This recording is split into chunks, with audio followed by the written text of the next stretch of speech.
ஏதோ ஒரு ஆதாரத்தை வைத்து கர்த்தரை நம்புவது விசுவாசம். தெளிவா விளங்கிக்கணும்.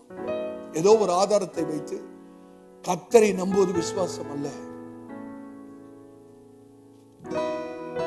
நம்முடைய ஆதாரம் என்னங்க? கர்த்தருடைய வார்த்தை தான். அப்படிதானே?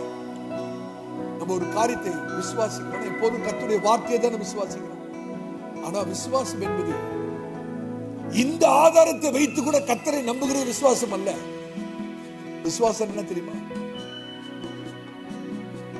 என்னுடைய பின் விளைவு எப்படி இருந்தாலும் நான் கர்த்தருக்கு கீழ்ப்படிய ஒப்பு கொடுக்கிறேன்னு சொல்றேன் பாருங்க, அதாங்க விசுவாசம்.